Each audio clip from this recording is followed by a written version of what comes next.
Olá, meus amigos, que Deus abençoe a todos vocês rica e abundantemente em nome de nosso Senhor e Salvador Jesus Cristo. Estava falando de Lucas quando a mulher que ia saindo da cidade, coitada, levando o filho único e também ela que já era viúva. Então você pode, imagina comigo, ela já viúva, agora vai levando o único filho para ser enterrado. Ela talvez estivesse pensando assim: a próxima pessoa, o próximo, pensa comigo, o próximo será eu. Por quê? Meu marido já foi, meu filho já foi, e agora, quem será o próximo? Só que o encontro com Jesus trouxe esperança para aquela mulher, devolvendo-a o seu filho. Eu estou falando de Lucas, capítulo 7, versículo de número 11. Se você puder ler comigo, tá? Lucas, capítulo 7, versículo 11. Não passou muito tempo depois disso, e Jesus foi com seus discípulos a uma cidade chamada Naim, sendo acompanhado pelos seus discípulos e uma grande multidão. Quando ele se aproximou do portão da cidade, estava saindo o enterro. O rapaz que havia morrido era o único filho de uma viúva, e uma grande multidão da cidade estava com ela. Observe o que estava acontecendo. Ela já havia perdido o marido. Agora ela perdera também o único filho. Quem seria a próxima da lista? Claro que seria ela. Eu fico imaginando que o coração dessa mulher pensava duas coisas. Bom, meu marido se foi, agora se foi também meu filho, e agora a próxima certamente será eu. Além de a dor do luto, agora eu não tenho mais esperança. Por quê? Qual será a minha esperança? Qual será o meu futuro? Agora eu não tenho marido. Agora eu não tenho mais filho. O que eu vou fazer quando eu voltar para casa? Qual será o meu futuro? Qual será a minha esperança a partir de agora? O que aquela senhora não sabia é que Jesus, ele vai ao encontro daqueles que não têm esperança. Jesus, ele vai ao encontro daqueles que estão tristes. Jesus, ele vai ao encontro daqueles que não têm solução. Jesus vai ao encontro daqueles que está sendo acompanhado por uma multidão, mas ninguém resolve o seu problema. Talvez você que até frequenta uma igreja, e é muito bonito porque as pessoas cantam, as pessoas louvam, as pessoas dão até testemunhos, e tem hora que você fica até falando: poxa, será que é verdade? Porque nada disso acontece comigo.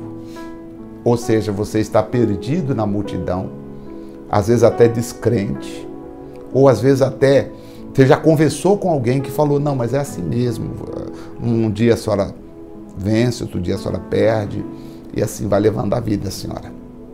Mas dentro do seu coração, você tem um peso, você tem algo que fala com você que a vida não é assim. Eu sei que você entende que os problemas existem, mas dentro da sua alma você diz: não, mas uma luz tem que brilhar para mim. E eu gosto desse texto porque Jesus, de repente, decide ir à cidade. Agora, veja como Jesus é tão detalhista quando ele quer ajudar uma pessoa e ele quer ajudar você. Que Jesus sabia exatamente: quando eu chegar no portão da cidade, nem mais e nem menos, eu vou encontrar essa mulher no portão da cidade. Muitas de vocês estão exatamente no portão da decisão. E Deus está dizendo para você nesta hora: eu vou trazer a solução para você. Eu vou trazer a paz que você precisa. Talvez a senhora está no portão do problema conjugal. Talvez já subiu tanto que a senhora chegou a dizer: não, basta. Basta, Quando o meu marido chegar, eu vou falar com ele que chega, acabou, cada um siga o seu canto. Embora a senhora goste dele, embora a senhora ame os filhos, embora vocês construíram uma vida juntos, mas é como se a senhora estivesse chegando ao portão da cidade para enterrar o sonho de uma família feliz, o sonho de um casamento feliz. E Deus está me usando agora para ir ao seu encontro e dizer: não chores, não faça o que você está pensando fazer. Não faça o que você está pensando fazer. Porque Deus vai estender as mãos, sabe para quê? Para limpar a sua vida. Jesus sabe exatamente quem é você. Jesus sabe exatamente o problema que você está passando. Jesus sabe exatamente as dores e as decepções que a senhora já enfrentou. Jesus sabe até os problemas que você enfrentou na sua crença, na sua fé. Às vezes, procurando solução, você chegou a fazer coisas que até você chegou a duvidar da existência de Deus, pois tudo que mandaram você fazer, você fez e nada aconteceu. Porque, na verdade, Deus não se encontra daquela forma que falaram com você. Deus não se encontra você pagando, fazendo voto, fazendo sacrifícios, prometendo coisas. Não é assim que se encontra Deus. Sabe como Deus se encontra, minha amiga? Quando você está saindo do portão da sua situação emocional e você crê, Ele vai ao seu encontro de graça. É como aconteceu aqui com essa mulher. Quando ele se aproximou do portão da cidade, olha que coincidência, que na verdade não era coincidência. Aqui, na verdade, foi um propósito de Jesus. Jesus espera a multidão com aquela mulher chegar exatamente no portão da cidade e ele encontra exatamente no portão da cidade, ele encontra essa viúva e ele então disse para ela, o coração dele se encheu de compaixão e disse para ela: não chore, não chore. Ele falou para ela. O coração de Jesus se enche de compaixão e ao encher de compaixão o coração de Jesus, ele então disse para ela: filha, não chore, filha, não chore. Mas como não chorar se eu tenho um problema? Como não chorar se eu não tenho esperança? Como não chorar se eu não tenho mais o meu filho? Como não chorar se eu não tenho mais o meu marido? Eu tenho aqui os meus problemas e agora, quando eu voltar para casa, eu não tenho mais o que eu tinha. Enterrei. E o que a multidão diria para aquela senhora? O que a multidão diria para aquela mulher? É assim mesmo a vida, senhora. É assim. Fazer o que, senhora? A senhora vai reclamar com quem? A senhora vai reclamar com quem? Só vai reclamar com quem? Aceite. E a multidão talvez tentava consolar ela dizendo: aceite, só precisa aceitar, ué. É o luto, é a perda, é assim mesmo a vida. Mas existem coisas que você está perdendo antes do tempo. Deu para entender que o marido dela talvez morreu. Desculpa falar assim, senhora. Desculpa, mas talvez o marido dela tenha morrido no tempo certo, vamos assim dizer. Ou seja, talvez o marido dela tenha morrido de uma morte natural, ou seja, no momento exato. Mas agora, ela estava enterrando o filho. Ela estava enterrando o filho. Ou seja, o corte de um propósito, o estrago de um propósito, a interrupção de um propósito. Talvez você que está me ouvindo agora, que está me assistindo agora, talvez você é essa pessoa que está vivendo a interrupção de um propósito. O casamento estava indo bem, de repente houve uma interrupção. E o marido disse: não gosto mais de você. Você disse: e eu não quero mais te ver. Tudo estava indo bem, parece que entrou um demônio, entrou uma coisa maligna e houve uma interrupção. Foi o que aconteceu na vida desta mulher.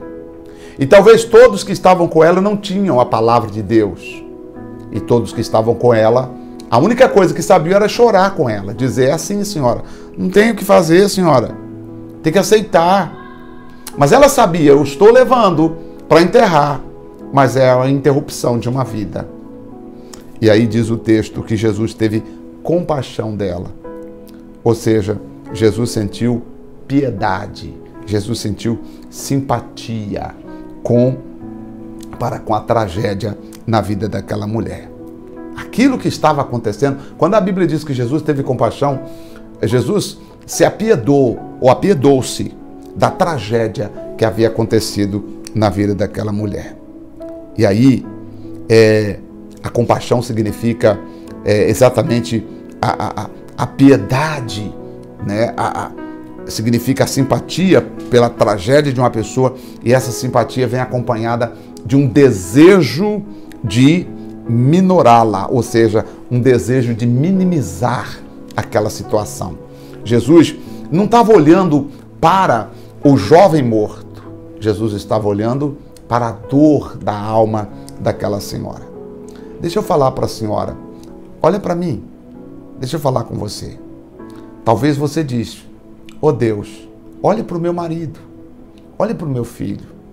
E às vezes, senhora, ele, antes dele ressuscitar o seu marido, seu casamento, libertar você, talvez ele quer olhar para a dor da sua alma e ele quer minorar, ou seja, ele quer resolver o problema que você está sentindo aí nessa infelicidade.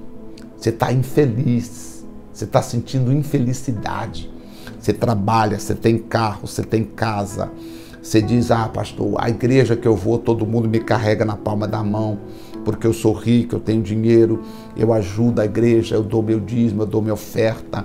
Os pastores me ligam todos os dias para saber se eu estou bem." Eu falo que eu estou bem porque eu não quero contar para eles a dor, a infelicidade que eu estou vivendo dentro do meu coração. E essa infelicidade, ela só vai terminar quando você tiver um encontro real com Jesus. E aí foi quando então Jesus, naquele impulso de compaixão, né, sendo altruísta naquele momento ali, Jesus então vai direto ao esquife. Veja que primeiro Jesus se relaciona, Jesus conversa com a mulher, né? Quando ele viu aquela multidão, primeiro Jesus conversa com a mulher, disse para a mulher: "Não chores", e só depois, a Bíblia diz, e só depois, indo até o caixão, tocou nele. E os que carregavam, os carregadores pararam. E Jesus disse ao jovem: "A ti eu te digo." Perceba aqui no verso 14 que haviam pessoas carregando o jovem para ser sepultado. Talvez o que está carregando o seu casamento para a ruína, talvez seja a mágoa que a senhora tem daquele vacilo que ele deu. Ele te pediu perdão, a senhora disse que perdoou, mas a senhora vive jogando na cara dele todos os dias. Talvez o que está levando o seu casamento para o enterro é o perdão que o senhor disse que perdoa ela. Você falou: "Não, esquece, porque todos nós somos falhos." E talvez você nem disse que aconteceu com você também, porque agora você está olhando só o erro dela e dizendo: "Você errou, você falhou." E por mais que você diz: "Não, eu te perdoo, vamos tocar nossa vida", mas não é o que está acontecendo. Você está deixando as coisas do passado levar o seu casamento à ruína. E olha, está indo à ruína. Por quê? Porque você não está deixando Jesus entrar. Você não está agindo com compaixão. Você não está sendo altruísta. Você não está se colocando também no lugar dela e pensando o seguinte: "Poxa, eu não vou deixar essa mágoa, eu não vou deixar esse ressentimento, eu não vou deixar essa tristeza profunda levar o meu casamento, a minha família, o meu emprego." Estou falando de casamento, mas pode ser outras coisas também. Você pode pensar nisso em todos os aspectos da sua vida. E você dizendo: "Eu não vou permitir que isso leve o meu sucesso e enterre e coloque a minha vida, fazer da minha vida uma vida derrotada." Eu quero orar por você no próximo bloco.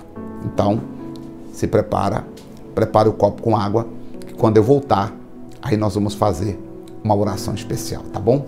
Em nome do Senhor Jesus. Nessa parte agora do nosso programa, eu quero fazer uma oração especial por todos vocês. Antes eu vou chamar o devocional. Eu faço um devocional, né? Todos os dias eu posto um devocional. Eu vou chamar o devocional que rodou hoje pela manhã, a explicação da mensagem, depois eu volto fazendo a oração. Se der tempo, claro, né? Porque eu quero falar com você ainda, se der tempo, tá bom, meu editor? O Adelto que edita aí para nós, se der tempo a gente coloca o devocional, senão eu fico devendo para o próximo programa. Eu quero falar com você sobre a nossa reunião de hoje. Hoje eu tenho a reunião da prosperidade.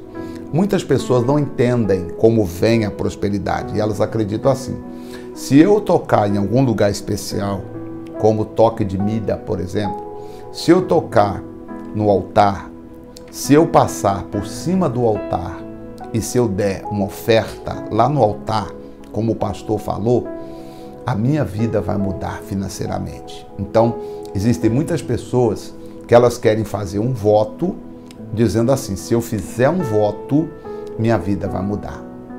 Então eu vou prometer para Deus que eu vou dar X para ganhar Y, que eu vou dar Y para ganhar aquilo outro. Não é assim que ocorre a prosperidade, tá? Não é assim que ocorre a prosperidade. Como ocorre a prosperidade? A prosperidade ocorre quando você aprende a desenvolver algumas habilidades que você tem. Quais são as suas habilidades? Talvez você vá na igreja e a única coisa que eles fazem, eu não tenho aqui, mas a única coisa que eles fazem, prega até bacana, ótimo a reunião até, mas no final da reunião termina com envelope, dizendo assim: agora, se ouviu tudo que você ouviu, ouvi. E aí eles dizem assim: olha, nada vai acontecer se você não fizer um voto a Deus agora. Tem igreja que prega exatamente assim. A mensagem é bonita, alguns até já vão indicando a mensagem, para no final da mensagem dizer assim: agora você ouviu, não ouviu, ouvi. Você entendeu, não entendeu, entendi. Agora você tem que fazer um voto se você quiser ser abençoado. E aí a pessoa, às vezes, querendo ser abençoada, porque todos nós queremos, ela faz um voto grande. Ela promete para Deus assim coisas, às vezes, que ela nem pode. Ela fala assim: eu vou dar o que eu não posso, porque se eu der o que eu não posso, Deus vai me dar o que eu não tenho. Isso é engano, é ilusão. Eu vou repetir. Hoje é segunda-feira, é dia da prosperidade, aqui na nossa igreja. Tem gente que pensa assim, tem igreja que prega assim: eu vou dar o que eu não posso para Deus me dar o que eu não tenho. Aí a pessoa vai lá, ela dá o dinheiro do aluguel, ela dá a aliança, ela dá o carro, ela dá as joias. Tem pessoas que elas penhoram joias e pegam o dinheiro para dar de oferta, dizendo assim: eu vou ganhar tanto dinheiro que eu vou lá depois resgato as joias e a minha vida muda. E a vida não vai mudar, porque Deus não é cambista. Deus não troca a bênção com as pessoas. Imagina se Deus agisse assim. Não são os homens que determinam o que Deus vai fazer, meu filho. Para.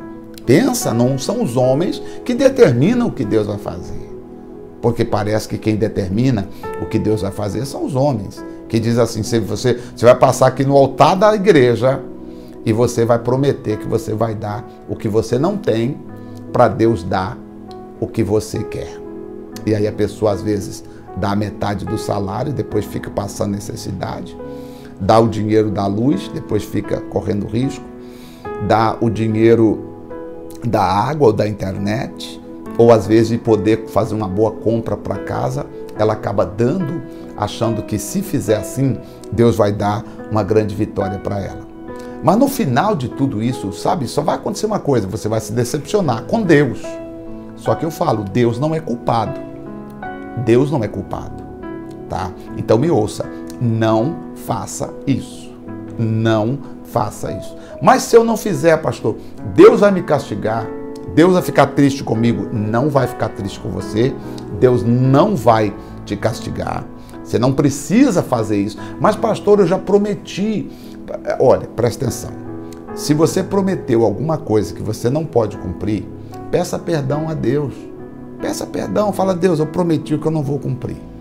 Eu prometi que ia pegar aliança, ia dar aliança de presente, como oferta para Deus. Não faça isso.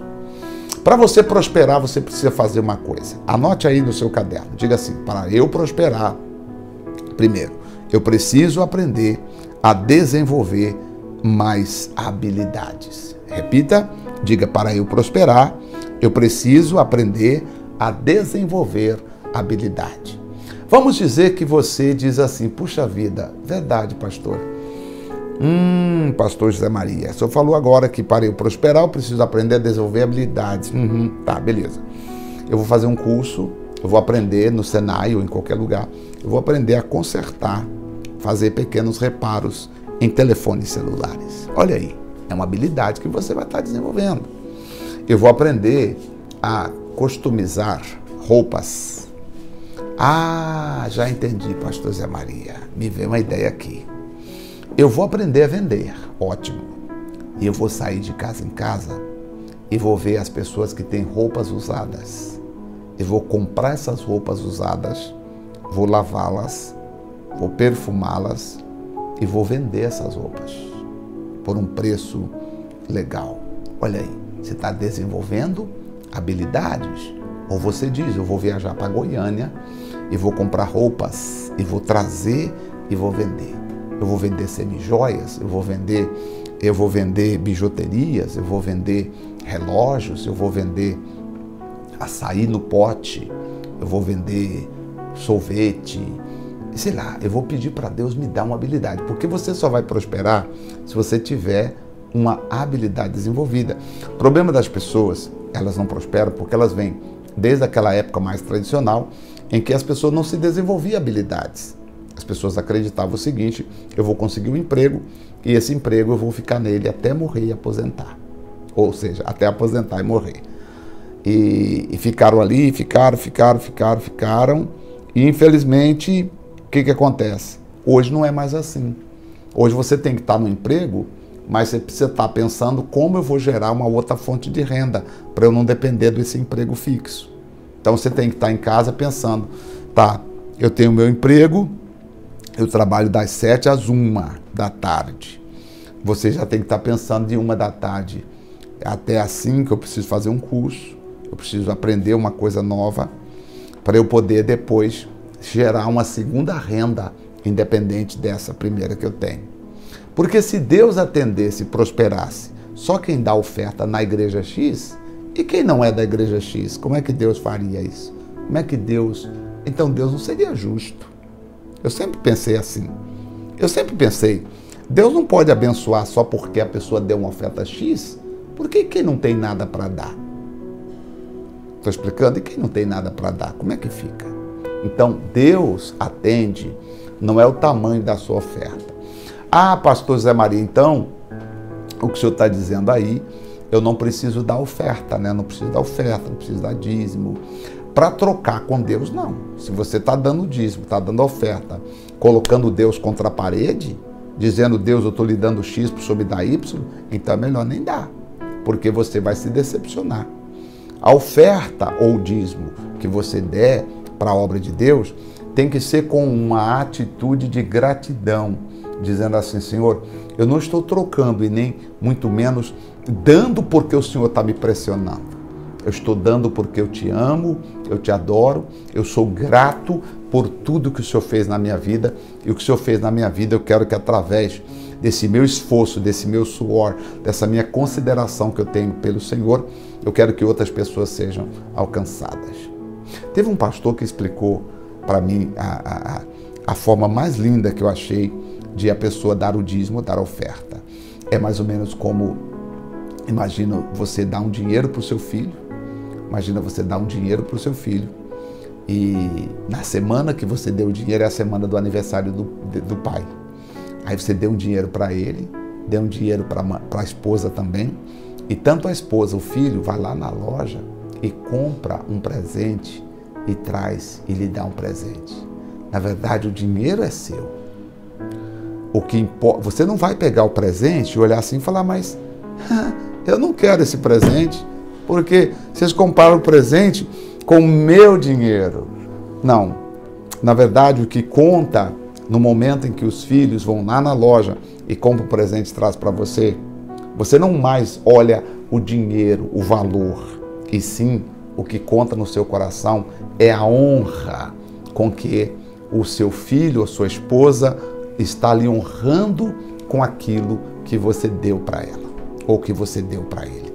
Isso é dar oferta, isso é dar dízimo. Quando você dá o dízimo, quando você dá o dízimo, dá oferta, com esse entendimento, você está dizendo o seguinte, na verdade, o que Deus quer, o que Deus vê não é a pecúnia, o que Deus vê não é o valor que você está dando. O que Deus vê é a honra que você está dando ao nome dele, devolvendo para ele não dinheiro, pecúnia, não money. Você está devolvendo para Deus a honra de dizer, Senhor, tu me destes, aleluias, tudo é teu, eu estou te honrando, porque a honra vale mais do que o dinheiro. Existem pessoas que dão até um dinheiro para Deus, mas elas não dão a honra, o desejo de agradar. Porque aquele filho que o pai deu o dinheiro para ele não poderia guardar o dinheiro e tomar tudo em café gelado. Não poderia guardar o dinheiro e comprar tudo em açaí ou em chocolate. Sim, mas ele preferiu, de uma parte daquele dinheiro, pegar e voltar. Ele não está voltando dinheiro para o pai. O que ele está fazendo? Ele está trazendo honra para dizer, pai, o senhor é importante para mim. Acho que consegui explicar a você sobre a oferta. Então, não faça esses votos doidos e nem fica sobrecarregado, porque tem igreja que sobrecarrega. É tanta oferta que eles pedem, tantos envelopes, manda você fazer tanto propósito, e você tem que comprar tanta coisa, se você botar na ponta do lápis, fica sobrecarregada a tua vida. Não faça isso. Você está sendo, talvez até, injusto consigo mesmo, injusto às vezes com a família, tá bom? Vamos fazer uma oração agora, em nome de nosso Senhor e Salvador Jesus Cristo. Vamos orar? Senhor, nosso Deus e nosso Pai, ó Deus, Criador dos céus e da terra, Pai de nosso Senhor e Salvador Jesus Cristo, eu invoco o Teu nome, eu invoco o Teu poder em favor de todos. Eu disse em favor de todos os que oram comigo neste momento. E neste exato momento, meu Pai, nós estamos clamando ao Senhor, invocando ao Senhor, para que através do nome que é sobre todo nome, o nome soberano, o nome eterno, o nome supremo, o Senhor entre com a tua força, com a sua vida e abençoe a todas as pessoas que estão orando conosco agora. Ó meu Pai querido, onde quer que elas estiverem, traga elas para perto. Assim como o Senhor teve compaixão daquela viúva e o Senhor resolveu o problema dela, Pai, resolva também o problema de todas as pessoas que estão nos assistindo agora. E que essas pessoas sejam atendidas e abençoadas também por Ti. Em nome do Pai, do Filho e do Espírito Santo, estou pedindo para a honra e para a glória de Deus. Assim seja. Amém e graças a Deus. Graças a Deus. Que o Espírito Santo lhe abençoe, que o Espírito Santo lhe ilumine, que o Espírito Santo proteja a todos vocês. Sobre tudo que nós falamos aqui, o mais importante é: fique firme com Jesus. Não caia no laço do mal. Não deixe que levem os seus sonhos. Mas coloque-se na presença de Jesus e tudo vai dar certo. Deus te abençoe. Um forte abraço e até nosso próximo encontro. Até lá.